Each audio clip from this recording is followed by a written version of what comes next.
Diálogos contemporâneos. Vladimir Safatli.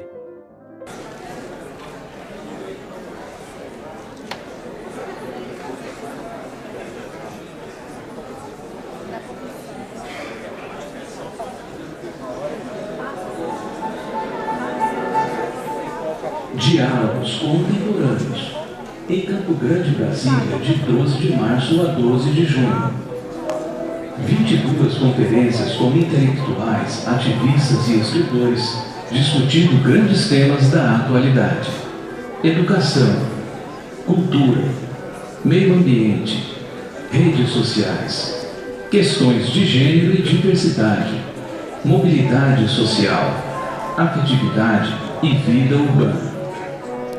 Grandes transformações do Brasil e no mundo em diálogos abertos com Márcia Tiburi, Renato Janine Ribeiro, Célia Chacriabá, Viviane Mosé, Djamila Ribeiro, Gessé Souza, Fernanda Caengangue, Vladimir Safatli, Inácio de Loyola Brandão, Luiz Gonzaga Beluso e Miriam Goldenberg. Diálogos contemporâneos, refletindo um mundo em movimento. O que nos preocupa, o que nos move. Realização: Associação Amigos do Cinema e da Cultura. Uma ótima noite para todas e todos. Sejam muito bem-vindos e bem-vindas ao nosso ciclo de conferências Diálogos Contemporâneos, que se realiza em Brasília e em Campo Grande, simultaneamente, no período de 12 de março a 12 de junho. São 22 palestras, todas com entrada franca, no Museu da República e na Universidade de Brasília, no Distrito Federal, e na Câmara Municipal de Campo Grande, em Mato Grosso do Sul. Todas as conferências e os debates são gravados e também transmitidos ao vivo pelo Facebook. Agradecemos aos que vieram prestigiar nosso projeto e aos que estão nos acompanhando pelas redes. Nós sugerimos que convidem os amigos e amigas para que também possam participar. Registramos nossos especiais agradecimentos à deputada federal Érica Cocai, do Distrito Federal, que destacou a emenda parlamentar de execução obrigatória ao Ministério da Cultura para que esse projeto fosse realizado. Toda a nossa gratidão.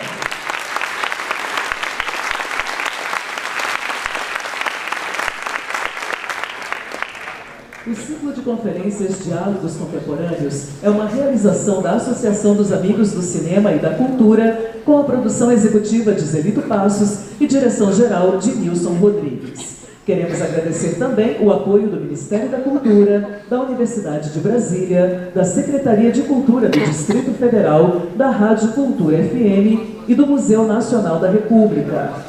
Antes de iniciarmos a conferência, informamos que, ao final da exposição do palestrante, haverá debate.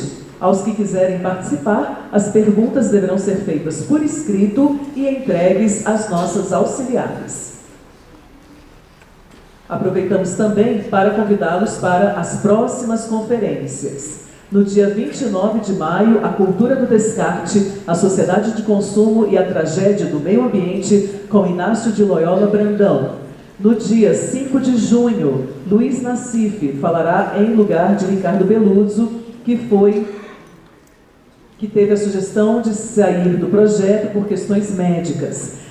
O tema da conferência será Mobilidade Social e Empreendedorismo, o Estado, o mercado e as possibilidades de superação das desigualdades e de ascensão social na sociedade brasileira. Por fim, o projeto se conclui no dia 12 de junho com Miriam Goldenberg e a conferência O Espaço do Amor e da Afetividade nas Grandes Cidades. Hoje, o tema da conferência é Estado, Igreja e Democracia, Novas Religiões, Teologia da Prosperidade e os Desafios do Secularismo. E para desenvolver o tema proposto, convidamos o escritor e filósofo Vladimir Safatli.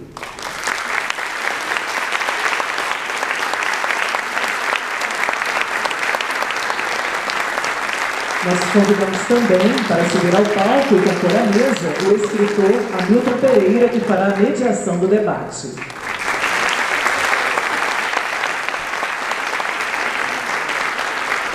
Antes de passarmos a palavra ao mediador, nós convidamos o diretor-geral do projeto Diálogos Contemporâneos, Nilson Rodrigues.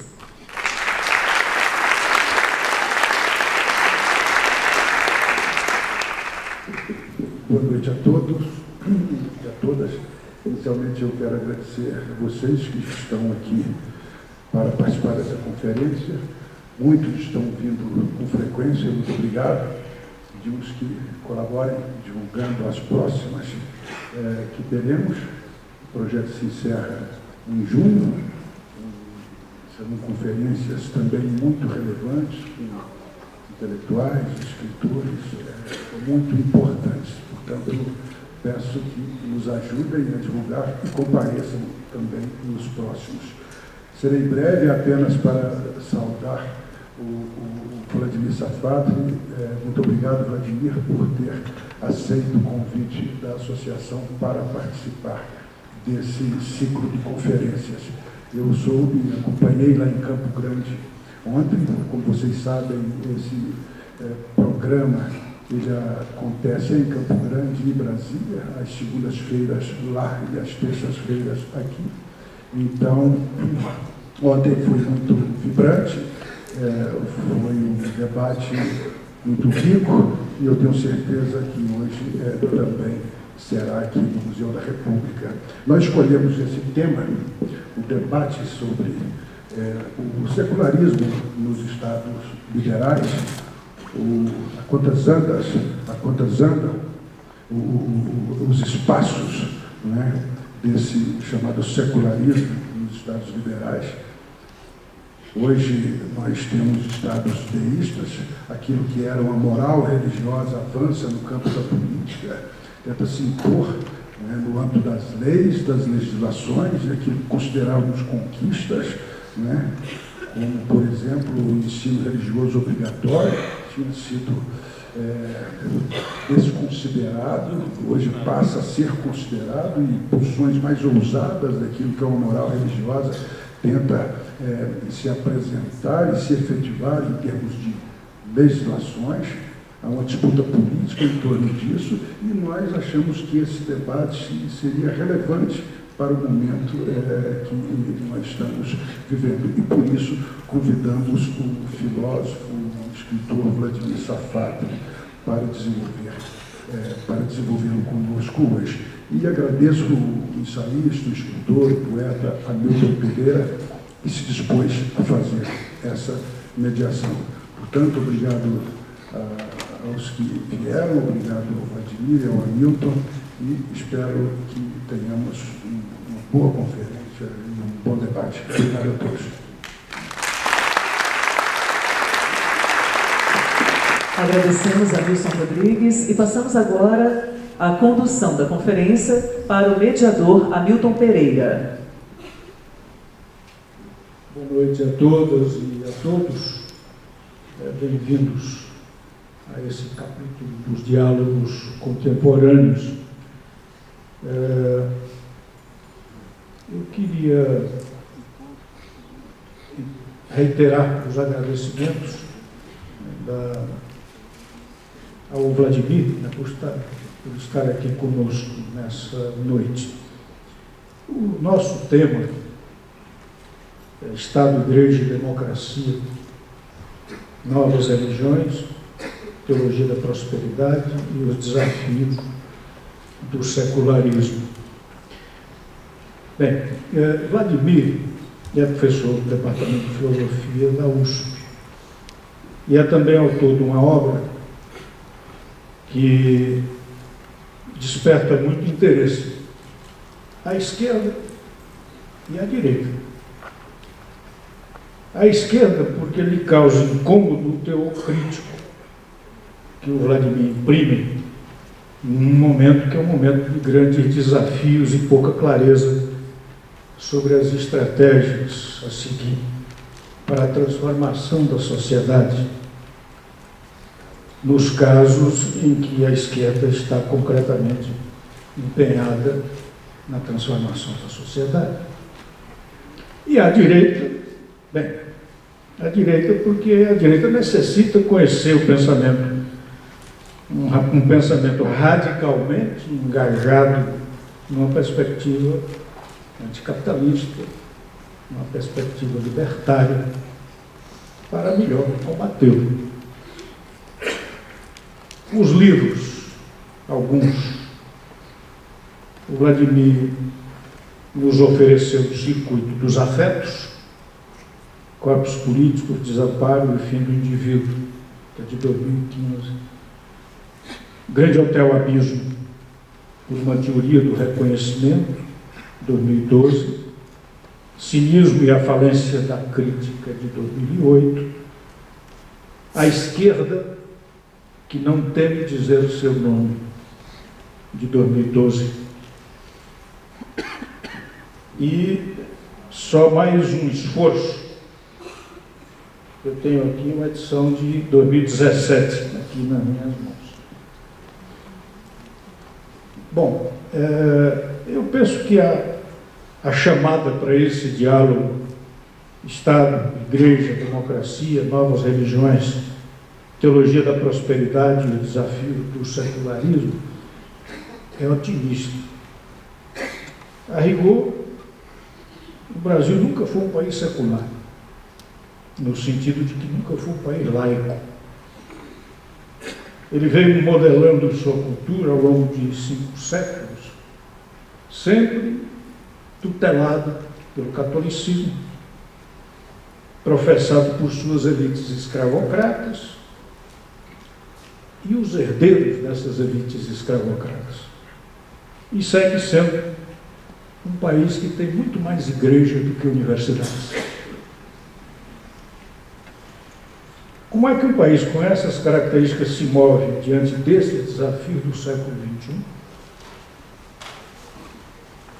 É para isso que a gente convidou o Vladimir para conversar conosco, dialogar conosco nessa noite.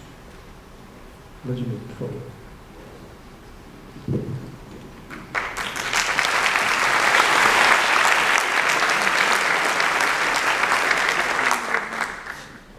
Inicialmente, gostaria de agradecer a presença de todos vocês aqui. Para mim é uma grande satisfação. Alô? Bem, para mim é uma grande satisfação estar aqui em Brasília para poder discutir com vocês um tema tão decisivo para a nossa contemporaneidade. Queria também agradecer a produção por fazer um espaço de debate dessa natureza, né? Tantas questões relevantes.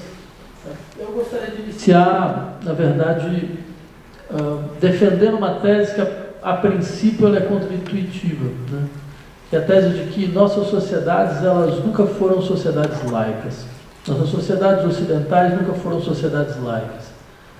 Eu digo que essa é uma tese contraintuitiva porque nós admitimos, de uma maneira mais ou menos natural, uma certa teoria da modernização social como teoria da secularização. Ou seja, a ideia de que a nossa modernização, a nossa modernidade ocidental, ela vem de par com uma secularização das esferas sociais de valores. Né?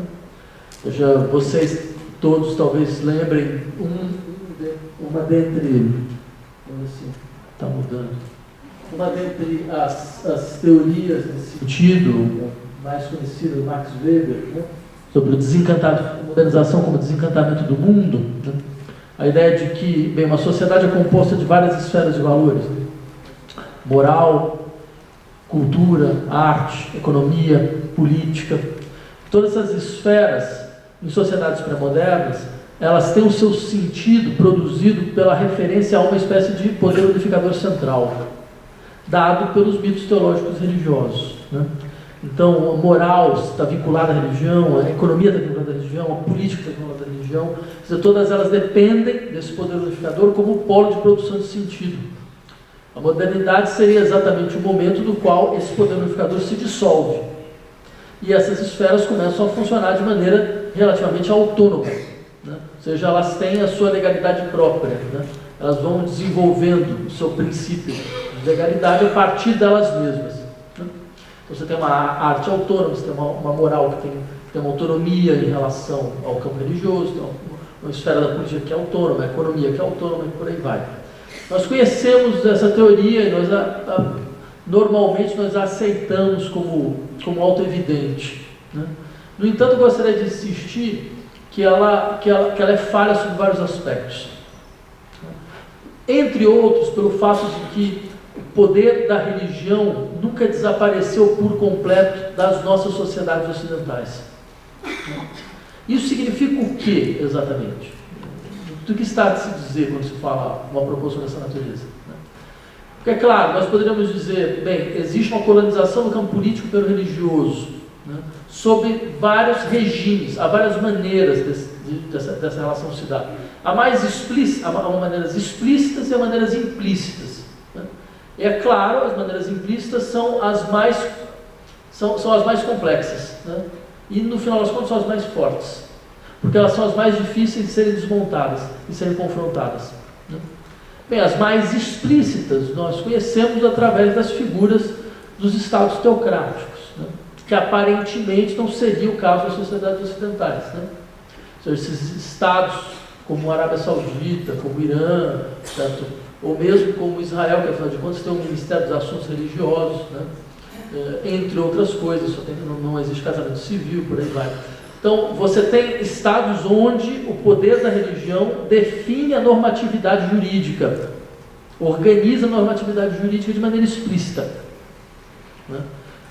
Fazendo então com que o próprio ordenamento jurídico seja quase um símile, né, daquilo que é a normatividade interna, certo, dos preceitos religiosos.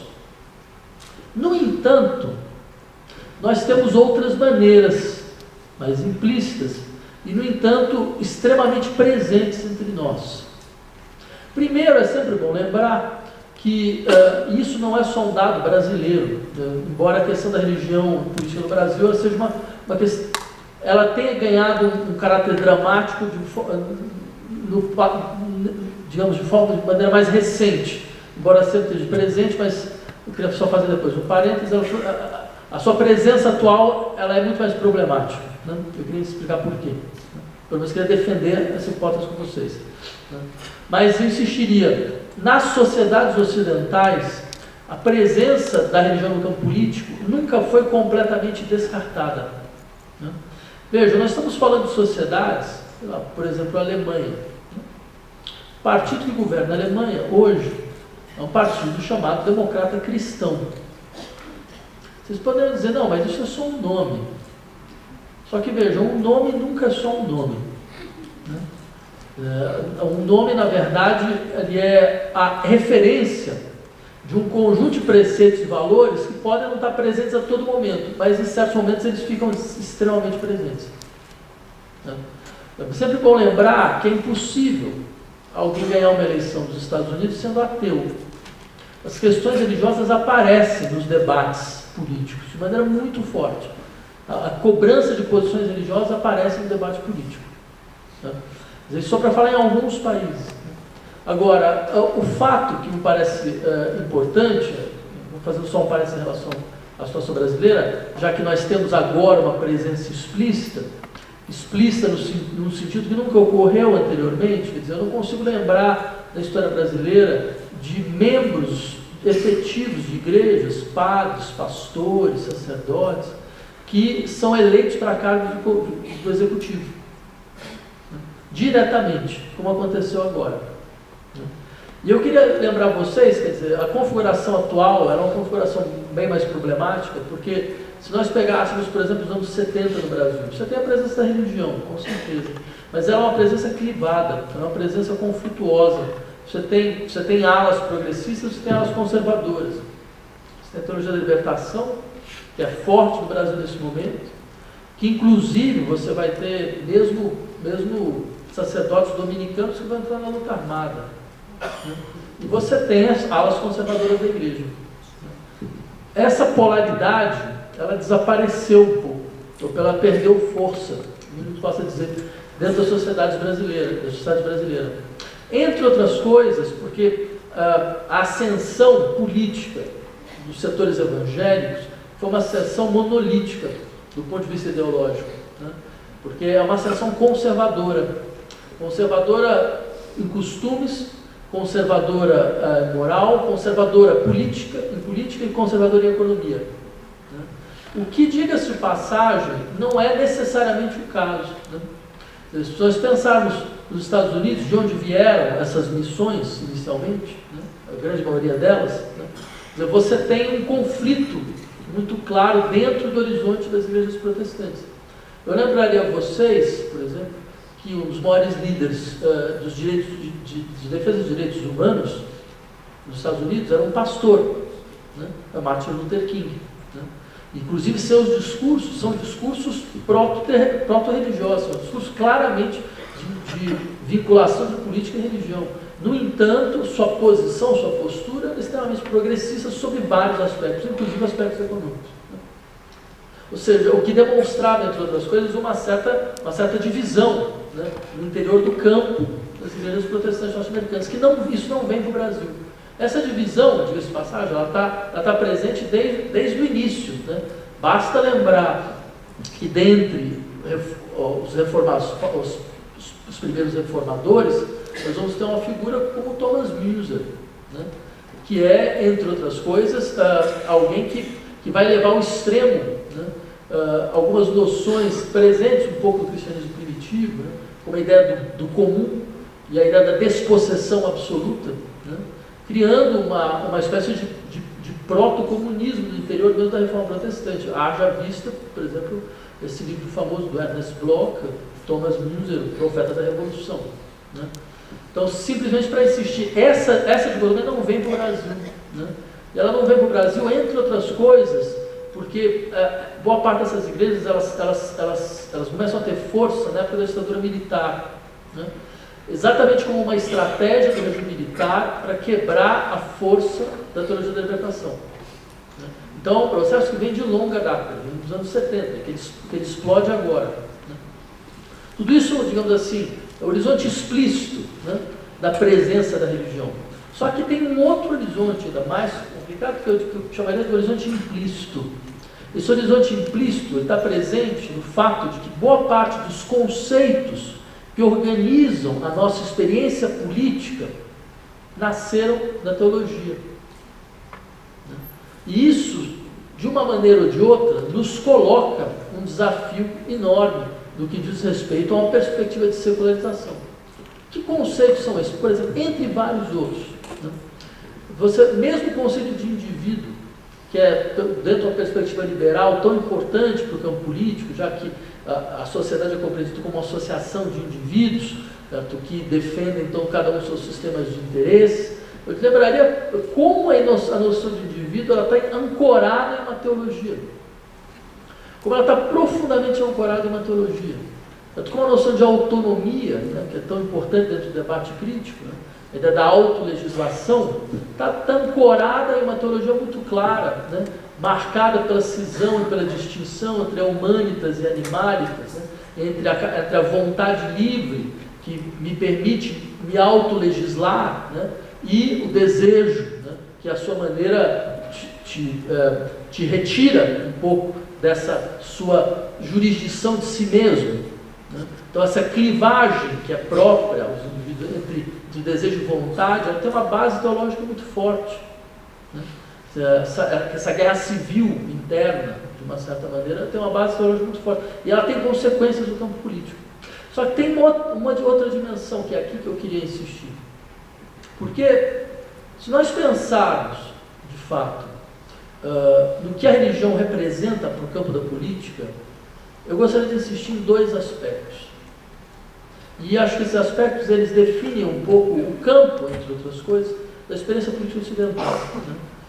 Primeiro, a religião, ela define um princípio de autoridade, um modelo de funcionamento da autoridade e do poder. Né? A religião, ela tem uma estrutura de verticalidade, que é muito explícita, a relação entre o Criador e a criatura. Essa relação entre o Criador e a criatura é uma relação de autoridade. Não só uma relação de autoridade, ela é uma relação de poder, de submissão da criatura ao Criador. Só que essa submissão, é claro, ela não é uma submissão simplesmente baseada na coerção, ela não é simplesmente baseada na violência explícita. ela é baseada em uma forma específica de amor. Como toda relação de poder é baseada em formas específicas de amor. Não há relação de poder que não mobilize, né, estruturas afetivas, né, que não mobilize uma demanda de amor. Né. Essa sempre foi a questão fundamental do poder. Quer dizer, poder não é só uma questão de coerção, porque se fosse só uma questão de coerção, seria muito simples. Né? Seria bem, a partir do momento que a instância do poder não está olhando para aqueles que ela assujeita, os assujeitados eles sairiam do espaço do poder, né? Imediatamente. Se eles não saem do espaço do poder, é porque eles internalizam o poder. É porque a sujeição ela se constitui dentro de uma estrutura psíquica interna. Mas para que essa sujeição ela possa se constituir como internalização, é necessária uma identificação. E essa identificação é baseada nessa demanda de amor. Então, se esse é o caso, de fato, há uma estrutura de poder vertical no interior da religião, e essa estrutura ela tem grande força de contágio. Isso é uma das coisas interessantes da crítica à religião feita pelo Freud, é lembrar o modelo de relação a Deus não é só o modelo de relação a Deus, é o modelo de relação ao Pai, o modelo de relação ao Estado, o modelo de relação à instituição, às instituições, ou seja, todas as esferas da autoridade, elas se contagiam, se organizando a partir da mesma lógica. E que lógica é essa? O poder religioso, antes de tudo, um poder pastoral. Como pastor que cuida das suas ovelhas, a gente sabe como essas metáforas elas estão presentes dentro de uma certa tradição religiosa, né? O pastor que cuida das suas ovelhas, que identifica as suas ovelhas, que individualiza, que sabe qual é cada uma. E mais, o pastor que, à sua maneira, ampara o rebanho. E aí vem a questão fundamental. O poder aparece como uma expressão de amparo. O poder ampara. É isso que a religião nos mostra. Ou seja, há uma demanda de amparo no interior do poder pastoral. Certo? Porque os sujeitos eles são marcados por desamparo, né? O desamparo em relação à contingência da experiência, né? Ou seja, que não está submetido a uma relação necessária de necessidade, de causalidade. Desamparo em relação ao caráter instável do desejo, desamparo em relação à opacidade da experiência da morte. Quer dizer, todos esses elementos, eles produzem, né, uma demanda de sentido. E se alguém como Lacan um dia pôde falar todo sentido é necessariamente religioso, e a frase era boa, ele falava, quer dizer, o fundamento da religião é retirar do horizonte tudo que nos desampara, e o que nos desampara é o que não tem sentido.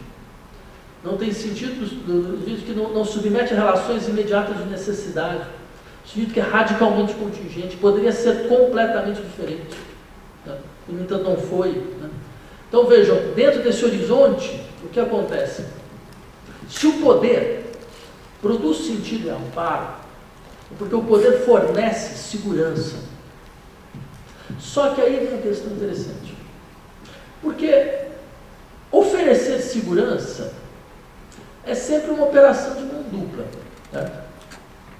Para você oferecer segurança, é necessário também que você lembre a todo momento aquele que você promete segurança, que caso você não estivesse lá, o medo reinaria. Então, quem estabelece as relações de poder sob o império da segurança, vende sempre o medo como afeto político central. Por que o medo? Porque, vejam, na verdade, tudo funciona como se o bombeiro e o piromaníaco fossem a mesma pessoa. Por exemplo, bombeiro por quê? Porque você fala, não, veja, o poder assegura, ampara. Piromaníaco por quê? Porque para você se lembrar, mas veja, se o poder não estivesse aqui, você pode ter certeza que a violência, ela reinaria.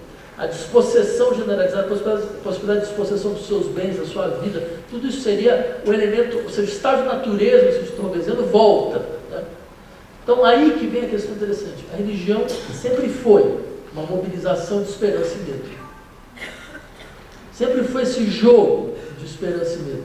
Até porque são dois afetos que estão sempre se intervertendo um no outro. E o que é o medo? A não ser a expectativa de um mal que pode ocorrer. Se ele pode ocorrer, então também pode não ocorrer. Então há sempre uma esperança de que o mal não ocorra. E o que é a esperança? A não ser a expectativa de um bem que pode ocorrer. E se o bem pode ocorrer, então ele também pode não ocorrer.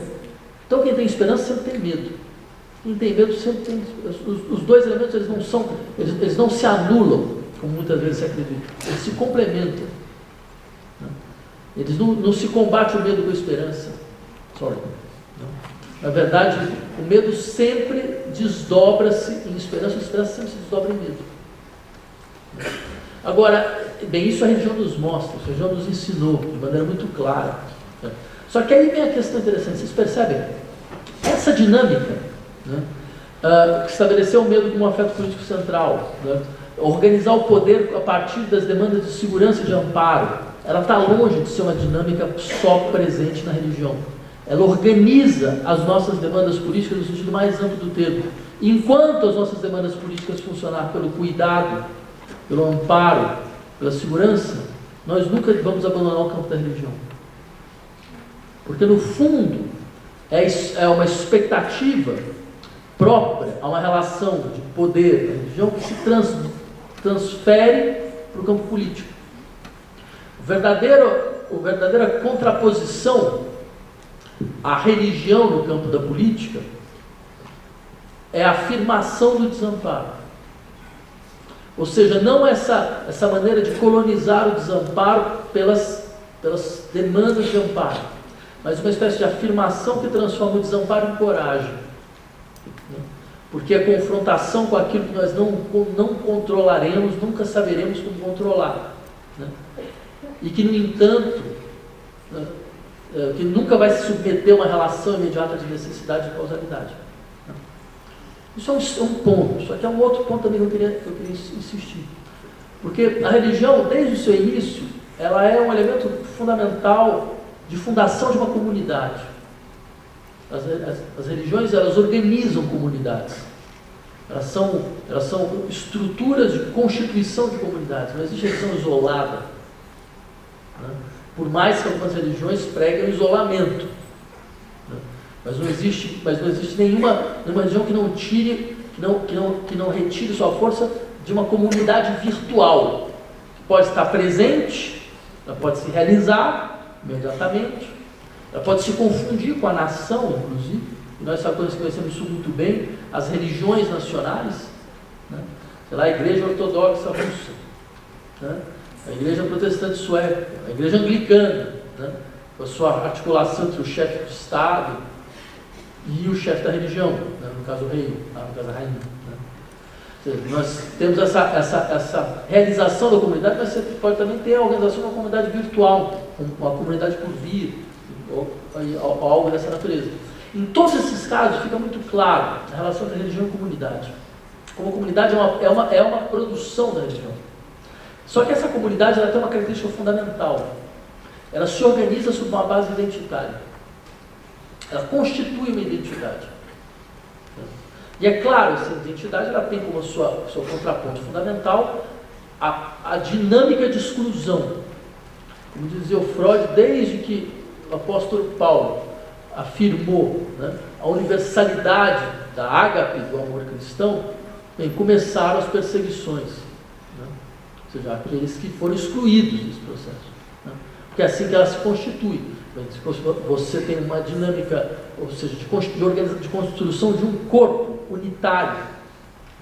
A religião ela constitui uma comunidade que é um corpo unitário, que é um corpo orgânico, que é um corpo uno, do qual todos fazem parte, à sua maneira, dentro de uma estrutura mais ou menos hierárquica, mas todos fazem parte de uma identidade só, professando uma só fé, constituindo um só núcleo de valores. Por mais que esse núcleo, essa fé possa ser conflituosa, no sentido de tem várias interpretações e coisas dessa natureza, mas o elemento fundamental isso dá identidade, o cerne, ela se transforma no fundamento da existência da comunidade. E é claro que nós conhecemos muito bem as consequências políticas dessa ideia. Como, em última instância, nós vamos organizar uma experiência, Estado, nação, povo, né, a partir, entre outras coisas, da possibilidade de encarnação desse corpo unitário, de encarnação desse corpo orgânico, desse corpo que ampara, então, todos no interior de uma identidade partilhada, né, que vai, então, estabelecer os nossos valores, né, que vai estabelecer, então, as nossas formas de vida, né, que vai estabelecer, entre outras coisas, é sempre bom lembrar, a nossa biopolítica. Biopolítica em que sentido?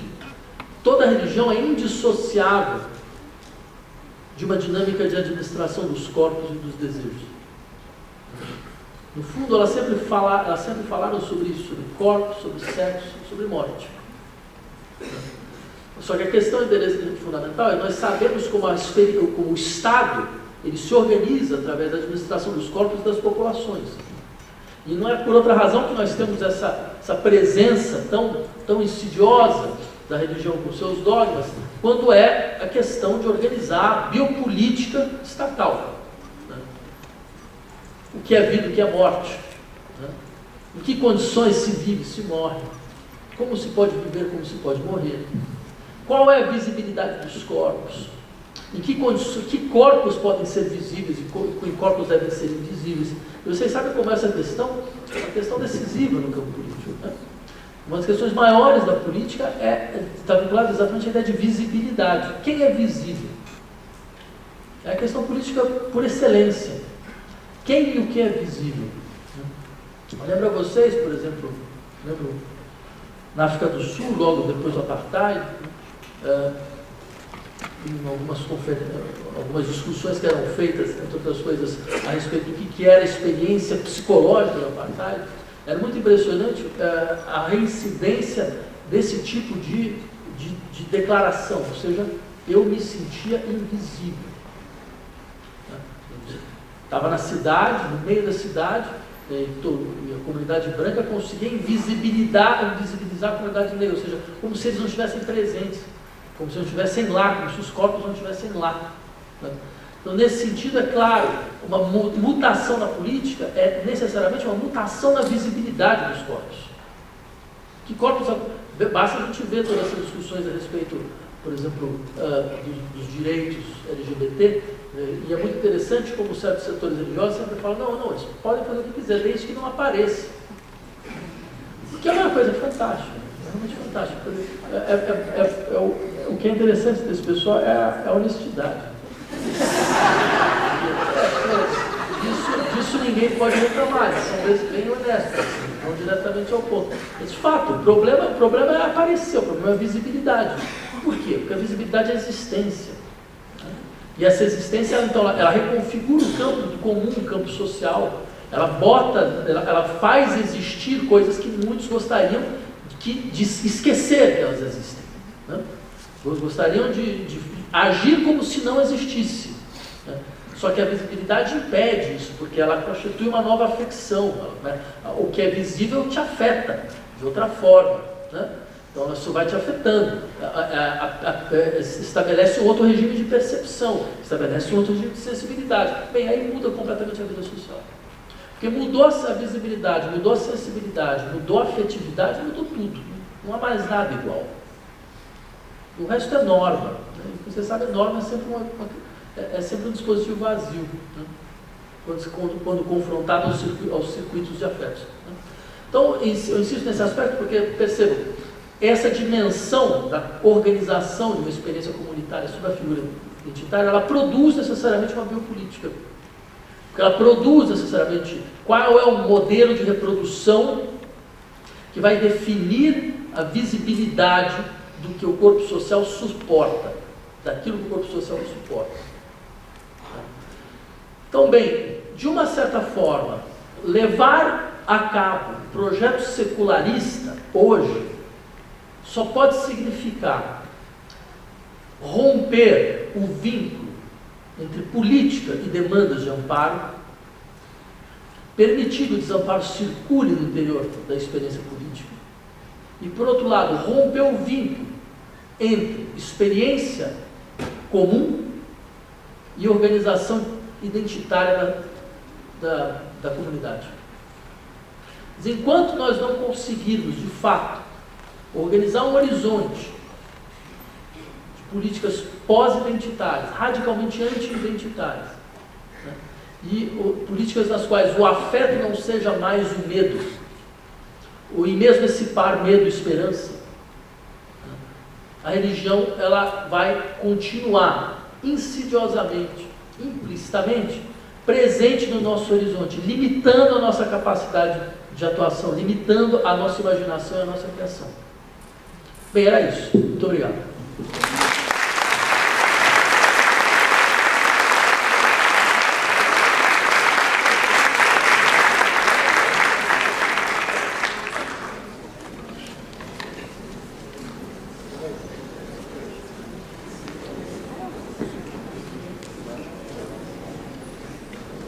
A gente agradece a exposição do Vladimir e agora nós vamos abrir para a participação dos presentes no plenário. Eu imagino que a organização deve ter alguma informação a passar de como é que nós vamos proceder. Por escrito, as pessoas vão circular pelo plenário para receber as perguntas que serão formuladas ao Vladimir. Já estão circulando, eu pediria para chegar aqui com as primeiras, para a gente já iniciar o diálogo.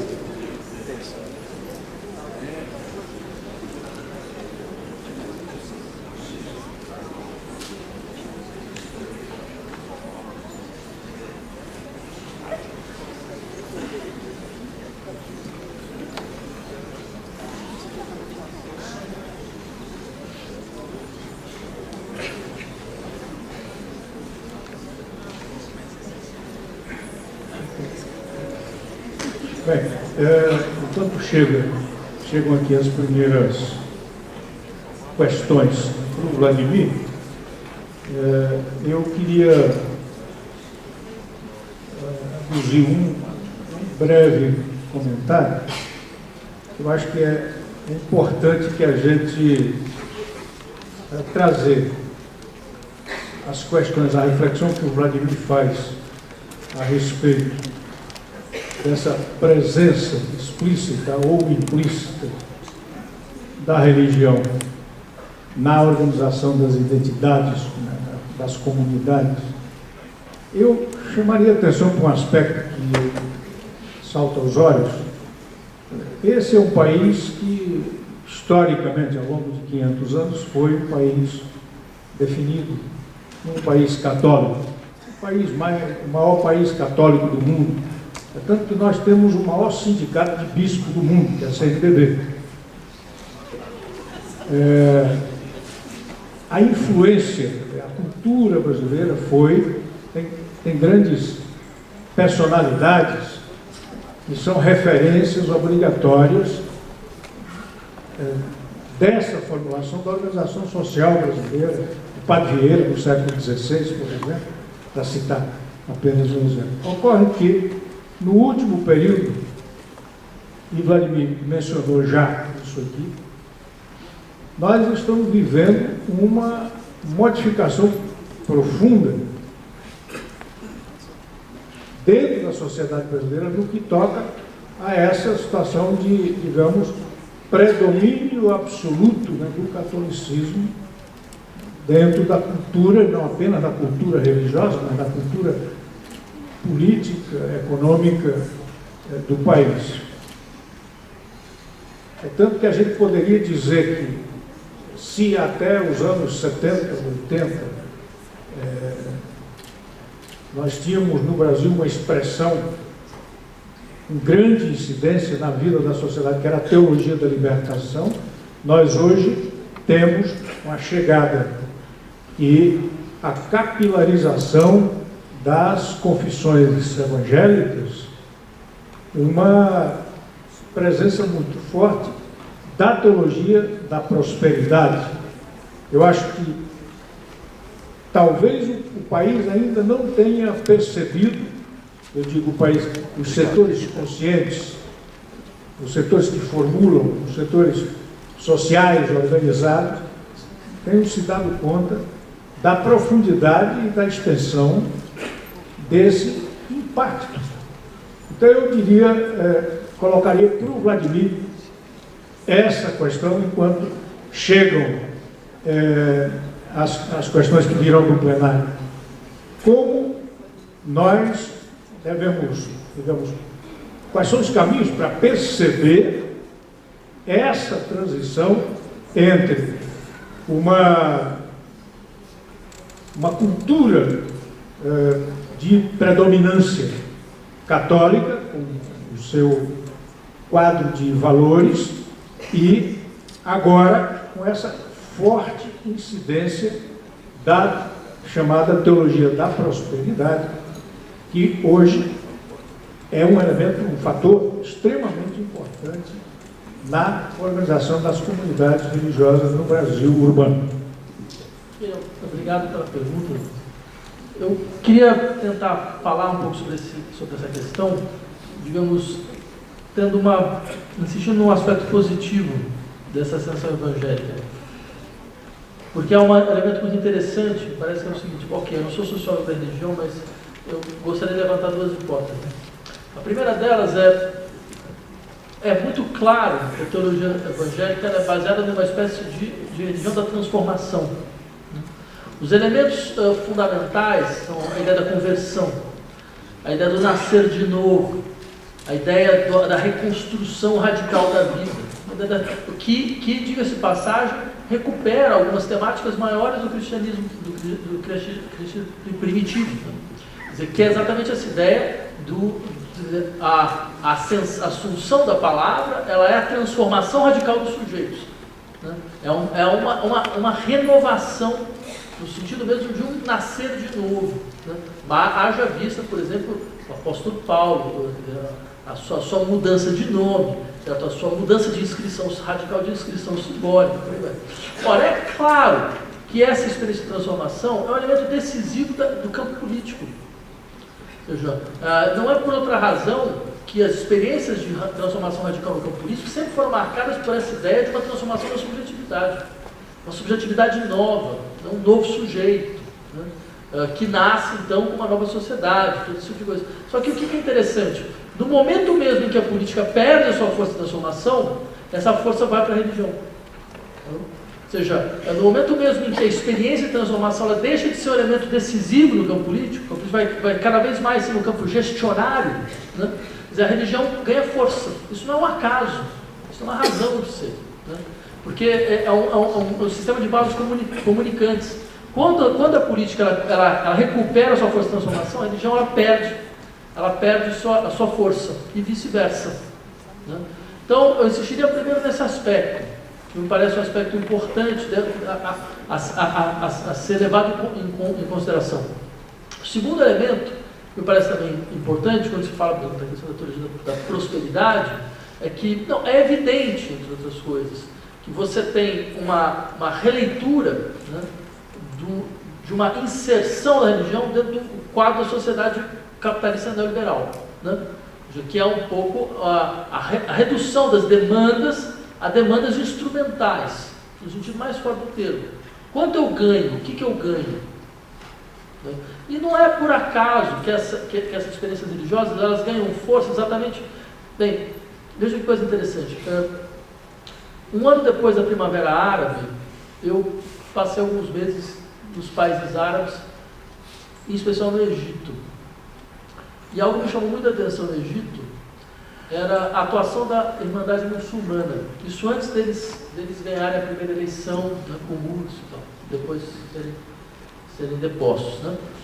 Por quê? Porque eles estavam presentes, eles eram a única instituição, na verdade, presente na periferia das grandes cidades do Egito, que são situações de extrema pobreza, extrema penúria. Né? Mas, por exemplo, você tinha lá um escritório da Irmandade Muçulmana. O que acontecia no escritório? A mãe chegava com o filho, né, falando, olha, passei horas tentando uma vaga no hospital, não consigo. O sujeito pegava o telefone, ligava, achava a vaga e ia. Ou seja, era um trabalho de assistência social, lá onde o Estado não existia. A relação era óbvio que na primeira eleição eles votariam neles. Não por uma questão de adesão à crença, não era essa a questão fundamental. Não era uma questão de adesão à crença, era uma questão muito pragmática e muito racional de em quem, afinal de contas, eu confio. Porque quem esteve do meu lado quando eu realmente precisei. E é óbvio que essas igrejas elas ganharam força, né? Elas ganharam força exatamente dentro desse trabalho, de estarem presentes em situações de extrema vulnerabilidade, onde não havia nenhum tipo de amparo, né, mas elas estavam presentes amparando as pessoas. Então é claro que você tem uma relação que não passa pela questão da crença, não é a questão da crença fundamental aqui. É uma questão extremamente pragmática e tem uma racionalidade interna que, afinal de contas, quem me ajudou, quem eu confio, quem realmente olha para mim, no sentido mais concreto do termo. Então, é óbvio que dentro desse horizonte, você percebe como é o horizonte de assistência, é um horizonte instrumental. E essas regiões, elas percebem muito claramente o caráter instrumental, porque elas se alimentam disso. Então, continuam falando, mas vejam, o que você continua ganhando, estando presente aqui? O que você perde, estando presente aqui? Bem, eu vou pegar o primeiro bloco, Vladimir, que busca um conjunto significativo aqui de perguntas, que trata do tema do desamparo, que você abordou. São várias perguntas, eu vou ler rapidamente aquelas que eu consegui ler aqui, para que você se situe. Uma real política do desamparo consegue comportar a existência da religiosidade? O fim do indivíduo pode significar o fim da religião ou sua transformação? Como a religião consegue convencer a maioria da população a apoiar corte de direitos fundamentais?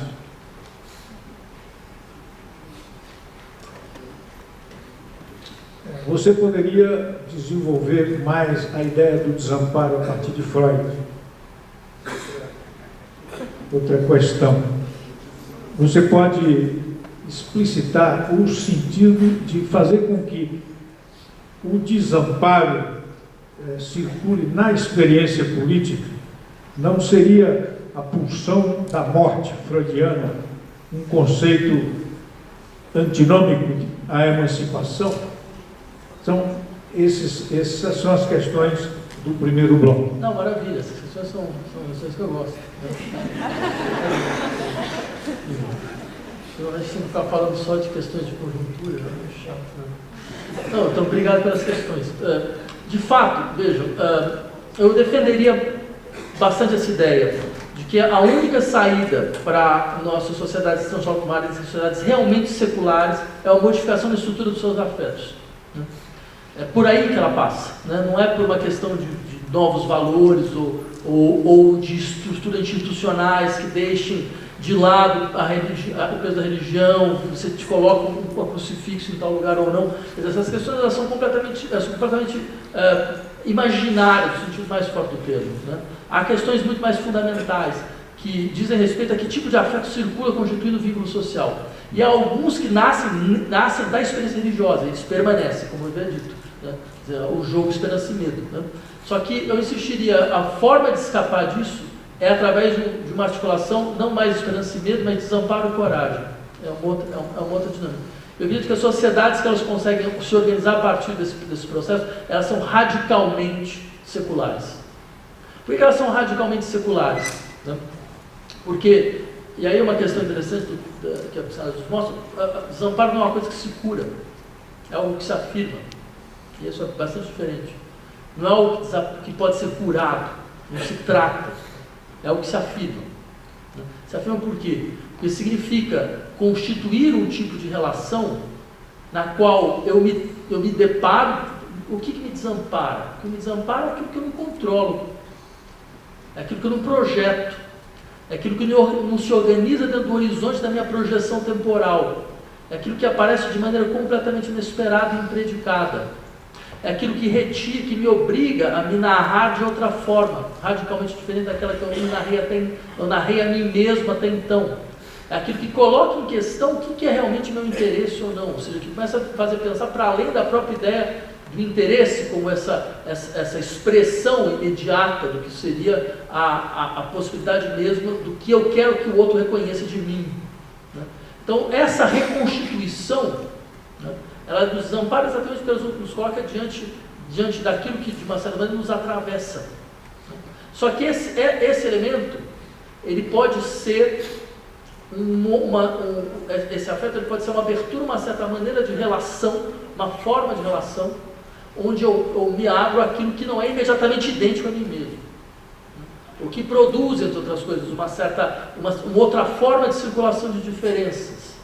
O que produz uma outra forma de relacionalidade, né? E uma outra forma de solidariedade.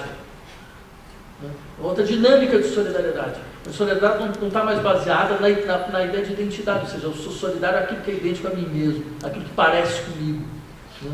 Aquilo que ocupa o meu mesmo lugar, aquilo que fala do mesmo jeito que eu, né? Que fala a partir das mesmas experiências que eu tive. Né? Quer dizer, até porque se tem uma coisa fundamental dentro da experiência política, a experiência política não é uma experiência de lugares de fala, é uma experiência de fala sem lugares. Radicalmente sem lugares, ou seja, que tiram as pessoas dos seus lugares, criando uma dinâmica de implicação que é genérica, que faz então com que as falas possam circular por todos os lados, modificando radicalmente a estrutura de perspectivas da sociedade, reinstaurando uma nova vida social. Então vejam, essa dinâmica, é claro, certo? Ela é a dinâmica possível da política, só a condição dela se livrar desses afetos que nos colocam ainda dentro do horizonte religioso. Aí, bem, fizeram uma pergunta, mas a questão do desamparo não está ligado à questão da pulsão de morte, que seria a antinomia mesmo da emancipação? Se tivesse mais uma hora, eu faria só falando sobre essa questão, porque ela é muito interessante. Né? Mas eu insistiria no seguinte aspecto, mas uma maneira de responder é não. Não. A primeira maneira de responder. Depois tem a tentativa de explicação. Não por quê? Porque de fato, isso eu insistiria, pode parecer contraintuitivo, mas eu insistiria exatamente nisso. A relação àquilo que nós chamamos de pulsão de morte é o elemento fundamental de emancipação.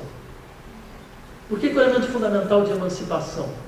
Porque se nós perguntarmos sobre a origem política da pulsão de morte, ela não vem só da experiência da guerra, né? Da destruição da guerra, da Primeira Guerra Mundial, que estava, claro, no horizonte do pensamento freudiano, né? Ou seja, essa experiência, então, de uma espécie de instinto de destruição, que seria o contraponto mesmo da vida social. Né? Porque aí vem uma questão fundamental. Né? Há várias formas de violência na vida social, e nem todas elas são negativas. Né? Há violências absolutamente necessárias, há reconstruções absolutamente necessárias, há desconstruções absolutamente necessárias, há desconstituições absolutamente necessárias, há destituições completamente necessárias, para que a vida social produza a partir da sua plasticidade. Ela tem uma força plástica de transformação e de mutação, de morte e de vida. Uma sociedade que não integra a morte dentro dos seus processos é uma sociedade doente, absolutamente doentia, porque ela é totalmente aferrada às figuras atuais, às formas atuais de vida. Ela não consegue deixar essas formas perecerem. Elas não conseguem aceitar a sua morte. Elas não conseguem, então, produzir novas. Então, eu diria, há uma outra base política da experiência da pulsão de morte, que não é só o instinto de destruição, né? Mas é uma espécie de experiência de destituição. E é sempre bom lembrar, quer dizer, a experiência da violência no campo político, ela se dá de duas formas. Ela se dá como guerra, na verdade, com todas as suas figuras da exploração, da espoliação, mas ela se dá como revolução. Que não é uma guerra no sentido tradicional do termo. Né? Que esses momentos nos quais as sociedades elas operam transformações radicais dentro de si mesmas. Mas para isso é necessário, para que uma transformação radical seja possível, é sempre importante se perguntar o que é necessário destruir para que uma transformação ocorra. Né? E uma sociedade para a qual a ideia mesmo de destruição, de autodestruição, é algo a ser evitado, custe o que custar, é uma sociedade doentia, absolutamente adoentada, porque ela está limitada à sua forma atual de vida. Ela não consegue projetar nada para frente. E esse é um elemento importante. Né? É claro, você percebe? Ou seja, aí isso pressupõe, entre outras coisas, que as sociedades elas não se organizam a partir da conservação das suas origens. Né? Ou seja, ela não tem um arquê, né, que seja o seu elemento constitutivo definidor. Por isso que ela é antirreligiosa. Por isso que essa perspectiva é antirreligiosa por excelência. Porque ela é a liberação das formas sociais de uma arquê originária, do peso de uma arquê originária. Olha, tinha uma outra questão que era mais precisa sobre... A religião apoia... Sim, a discussão dos direitos sociais. Sim, ela convence as pessoas a apoiarem os direitos sociais. Não, então, esse é um outro elemento. Que aí eu acho que é uma questão bastante contextual e dramaticamente interessante, que é de fato, dizer, nós vemos atualmente uma consolidação, ou ao menos de um setor, né, onde o discurso religioso ele se transforma numa espécie de discurso de brutalização social, né, de justificativa de um discurso de brutalização social. Ou seja, que figuras, líderes religiosos, por exemplo, tenham na linha de frente defendendo, por exemplo, a redução da maioridade penal. Né? No mínimo, se possa dizer, é contra-intuitivo. Né? Que defendem, que estão na linha de frente, certo? Da defesa, por exemplo, vamos lembrar, bem, o Brasil hoje tem um candidato proto-fascista, se tem alguém que merece esse nome, é o Bolsonaro. Né? Aí é uma definição bastante explícita, não é um uso, porque a gente usa fascismo para todas as pessoas que a gente não gosta, né? Que não é uma maneira muito inteligente de se usar o termo, porque você perde a precisão do termo. Mas no caso dele, não, o termo é preciso, ele é preciso. E é sempre bom lembrar que ele seria candidato de um partido, que é um partido social cristão, que é um partido de base evangélica. Certo? Então há de se perguntar, de fato, que tipo de monstruosidade é essa. Certo? Quer dizer, que mesmo do horizonte mais elementar, eu diria, de uma certa cristandade, né? Quer dizer, é difícil você imaginar um candidato, né, que seja defensor explícito da tortura. Né? Quer dizer, dentro de um horizonte mínimo, assim, de um certo base comum de cristandade, quer dizer, você pensar em uma justificativa, um candidato que justifica de maneira completamente descomplexada a tortura, ou seja, tortura não é só tortura, a tortura, o estupro, a ocultação de cadáver, né? Vai tudo junto. Então você percebe, há uma distorção bastante impressionante nesse caso.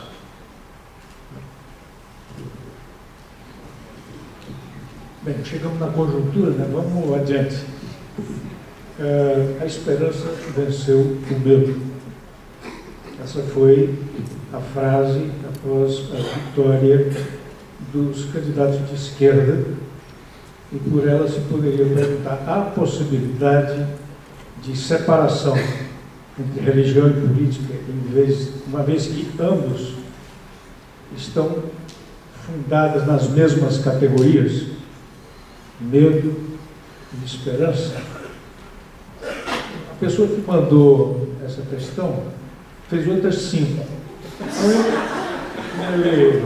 Eu selecionei essa porque para abrir espaço para que outras questões possam ser apresentadas. Mas é importante registrar, né, a contribuição que ele procura dar nesse debate. A segunda questão que eu colocaria aqui como podem ser analisadas essas estruturas dentro de um Estado ateu.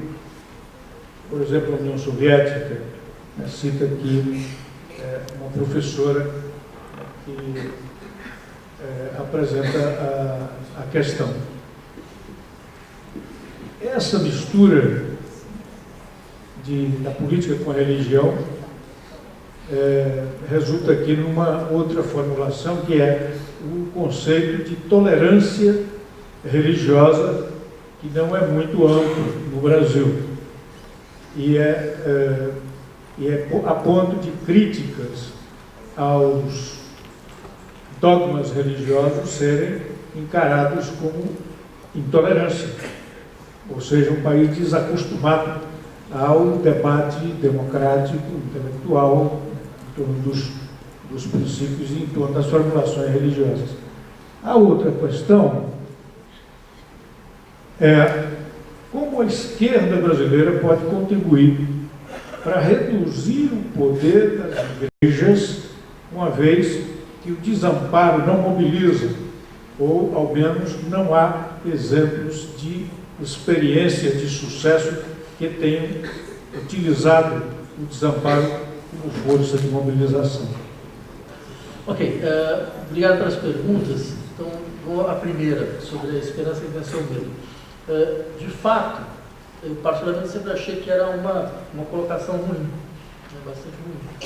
Porque, só uma lembrança, se vamos discutir uma coisa interessante, de fato, na política, tal como pensada por Marx, era o fato de ela ser radicalmente anti-utópica. Ou seja, ela em momento algum era uma política da esperança, que pode entender. Ao contrário, era uma política que insistia que as condições todas estavam dadas para uma transformação radical. Elas estavam todas presentes. Elas não precisavam de nenhuma projeção no futuro. Não era nenhum jogo em direção ao futuro. Era uma compreensão mais concreta e precisa do que eram as tensões internas ao presente e as possibilidades internas ao presente, né? E as contradições internas ao presente. Né? Então, ou seja, essa dinâmica ela é anti-utópica por excelência, porque a utopia ela tem sempre a ideia da projeção temporal, é a projeção no tempo, né? É como o tempo deve se organizar a partir da projeção em direção a um ponto. Por isso até a segunda questão, o que seria uma sociedade ateia? Falando da União Soviética. A União Soviética não é uma sociedade ateia. Né? Aí vem uma coisa, talvez umas coisas inteligentes do Lacan, porque o proletariado é uma categoria teológica naquele caso. É a categoria da redenção, do encontro final, entendeu? Entre sujeito e objeto, do encontro final entre o tempo e o seu destino. Certo? Então, ou seja, o tempo acabou. Você se realizou agora nessa figura social. As contradições não existem mais, então os conflitos eles já não são mais dados dessa forma, já não são mais os conflitos de transformação e coisas dessa natureza. Né? Então vejam, nesse caso, é óbvio que nós estamos aí diante de uma perda da força política no conceito central, porque ele ganha uma caracterização praticamente teológica. Então, ou seja, mais uma vez, fechar igrejas não significa que você eliminou a teologia do campo político. Muitas vezes, ao contrário, é a condição mesmo para que a teologia continue. Né? Porque a teologia não é só uma questão de anunciação, né? No sentido, um tipo de discurso que sai de um tipo de instituição, né? no caso das igrejas. Não, ela é um modo de organização da vida, de um modo de produção de sentido, que pode estar presente mesmo quando as sociedades acreditam ser seculares. E muitas vezes ela está muito mais presente nesses casos. E aí as coisas ficam muito mais complicadas. Né? Como a gente percebe muito bem. Né? Então, sobre as outras questões, quer dizer, acho que tinha uma questão como uma pessoa de esquerda poderia lidar com a questão religiosa e a questão da tolerância. Eu diria o seguinte, de fato, quer dizer, uma sociedade secular não é uma sociedade que aboliu a religião. Uma sociedade na qual a multiplicidade das experiências religiosas, elas circulam no espaço de indiferença. Ou seja, elas podem estar todas presentes. E a sua presença não implica, em hipótese alguma, em algum tipo de ruptura da possibilidade da constituição do espaço comum social. Quer dizer, uma sociedade secular, Não é uma sociedade, por exemplo, que vai impedir as pessoas de andarem com signos religiosos, né? Mas é uma sociedade na qual essas questões elas entram num campo de indiferença, ou seja, todas elas podem estar presentes. Todas elas se presentificam, se visibilizam, né? Então, nesse sentido, por quê? Entre outras coisas, por quê? Porque são sociedades nas quais os sujeitos, eles são, o vínculo social está para além do fato do seu pertencimento religioso. Enquanto nós tivermos sociedades nas quais as pessoas falam, primeiro eu sou evangélico, primeiro eu sou judeu, no sentido religioso, primeiro eu sou muçulmano, é claro que a constituição mesmo do que é experiência social desaparece brutalmente. Porque há uma dimensão de diferença e de determinação dos sujeitos que é necessário fazer circular para que uma experiência social onde, mais do que a tolerância, né, porque a tolerância ela tem é um conceito astucioso, né? Porque vocês percebem, se eu falo, sabe o que é você virar para o outro e falar, eu tolero você? Está muito evidente, quer dizer, alguma coisa do tipo, no fundo eu queria que você não estivesse aqui, que você desaparecesse de uma vez por todas, mas como é impossível fazer isso, então tudo bem, fica aí e eu te tolero, né? Ou seja, porque a tolerância vem com um valor liberal, né? O valor liberal de constituição de sociedade plural. A tolerância não é um valor de construção de sociedade plural, ao contrário, ele é um valor de construção de sociedades de condomínios fechados, é uma coisa do tipo, não, então você fica aí, entendeu? Fica aí, eu fico aqui, você fica ali, e a gente vai se tolerando, vai se aguentando, né? De uma maneira ou de outra. Ou seja, então é uma noção completamente deceptiva do que é a vida social. Não, a vida social porque, claro, mais uma vez, a presença da religião nunca vai ser, de fato, um elemento de tolerância no sentido forte do termo. Porque a religião, ela pressupõe a persuasão, ela pressupõe a persuasão e, por outro lado, também pressupõe o sacrilégio, né? Quer dizer, ela pressupõe, entre outras coisas, a possibilidade que eu tenho de criticar a religião do outro, né? No sentido forte do termo, claro, que não significa necessariamente que eu vá lá destruir o terreiro de um bando de sujeito, mas eu posso muito bem, de fato, falar, não, mas eu acho que eu acho que esse tipo de experiência é um tipo de experiência arcaica, sei lá, qualquer coisa parecida. Esse é um direito dado, absolutamente dado. Ou seja, você questionar radicalmente as crenças do outro. Isso não significa tolerância. Significa ter um espaço de tensão na vida social, né? Quer dizer, só que esse espaço de tensão ele deve ser regulado no que diz respeito à sua expressão, às expressões da violência, né? Mas ele se simboliza, ele circula simbolicamente, ele circula sobre a forma simbólica dos discursos, ele circula sobre a forma simbólica das representações. Porque imagina, em última instância, se nós levássemos ao pé da letra tolerância, né, toda a crítica à religião seria impossível. Tornaria completamente impossível, porque significa, bem, então, como assim? Eu preciso saber respeitar a religião do outro, né? Então, essa é uma questão interessante a se pensar. Que tipo de modelo é esse? É um modelo de tensão social, mas de conservação das posições. Ou seja, é dado aos sujeitos o tensionamento radical, né, dos discursos, ou seja, eu posso criticar a crença do outro, né, eu posso mesmo me colocar claramente, confrontar claramente a crença do outro, mas, no entanto, isso pressupõe a preservação das posições, a possibilidade mesmo da preservação das posições. Ou seja, isso significa que a crítica tem uma dimensão de funcionamento.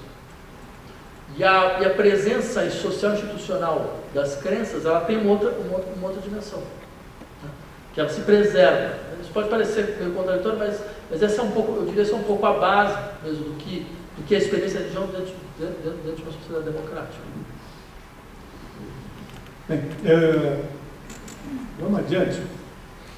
Agora a gente entra num capítulo aqui, esse país é um país de grande diversidade, também nos aspectos religiosos. Então, há um bloco de questões que aborda aí questionam essa temática da diversidade religiosa. E a primeira diz o seguinte: gostaria que você discorresse um pouco sobre as sociedades onde o Criador está na criatura, hinduísmo, budismo, e como é que isso fica na disputa política na sociedade.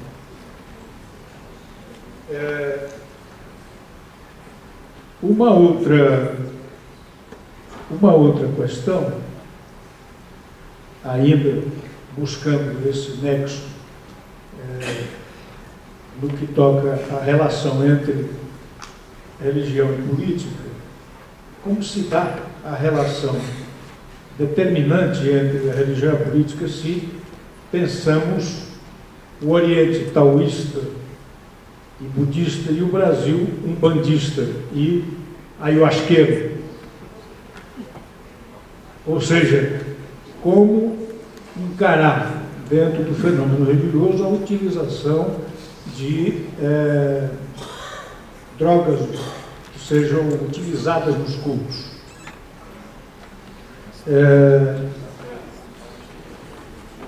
E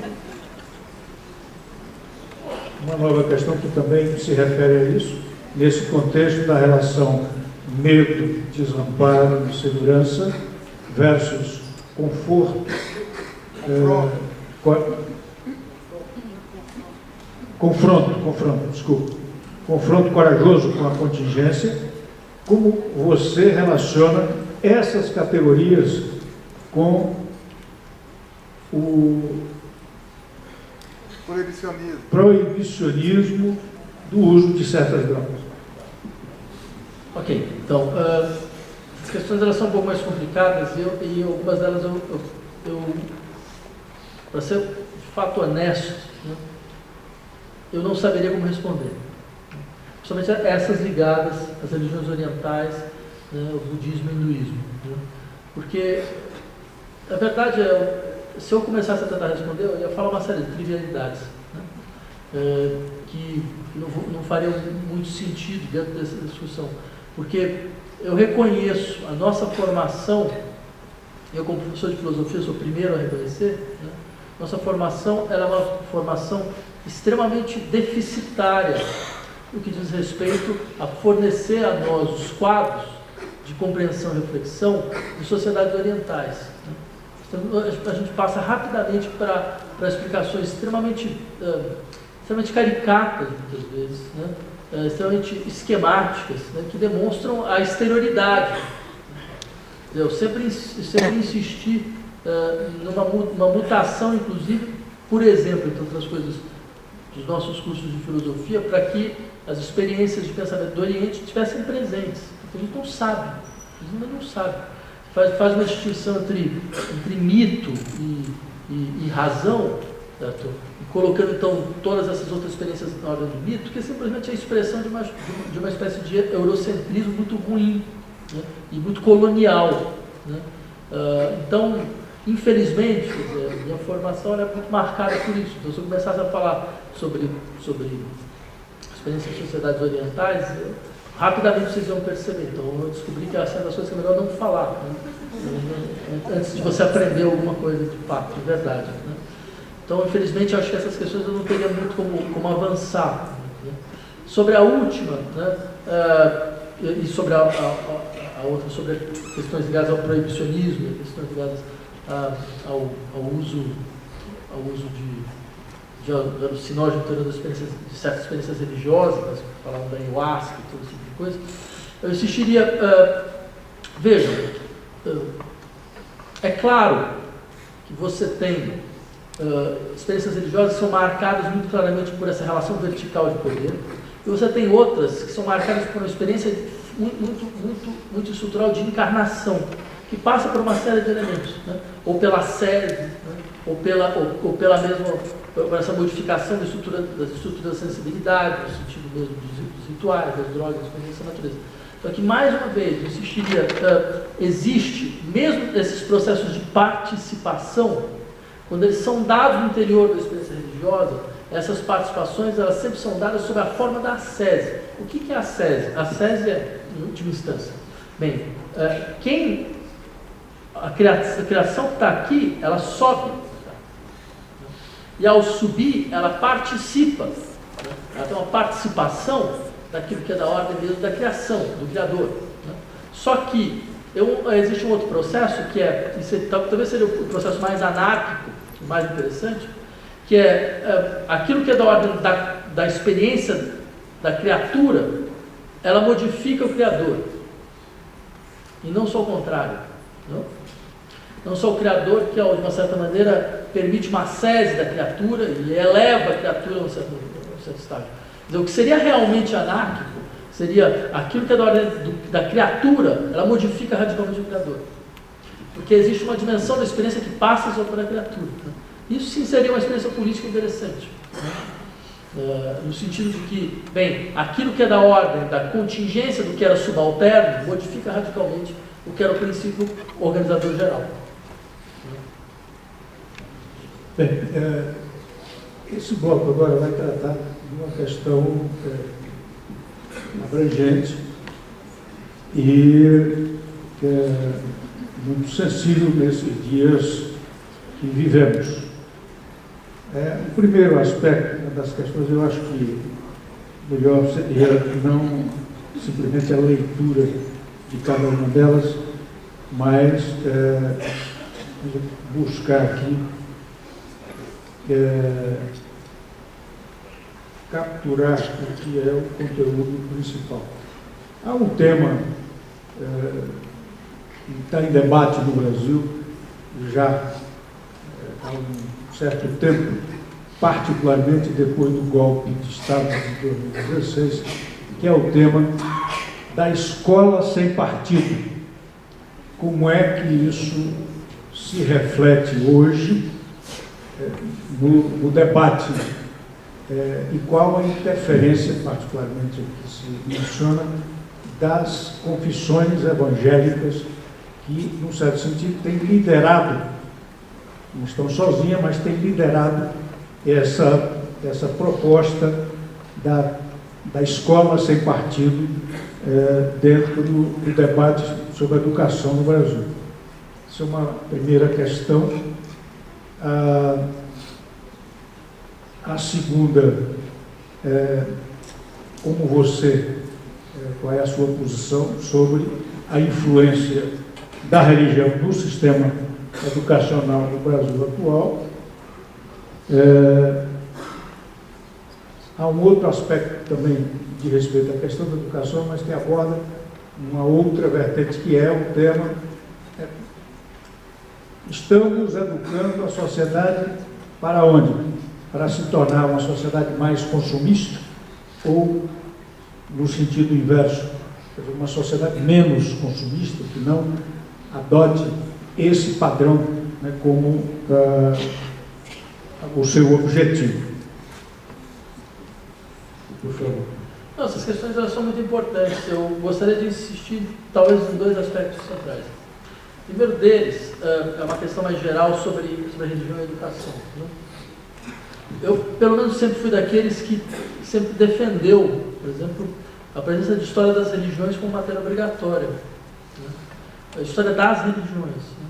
Eu acho que seria uma boa maneira, primeiro, bem, é impossível pensar a formação de estruturas de pensamento sem saber alguma coisa mínima de teologia. A gente, em filosofia, a gente percebe isso muito claramente. Né? Segundo, isso sim seria uma boa experiência para que... Realização: Associação Amigos do Cinema e da Cultura.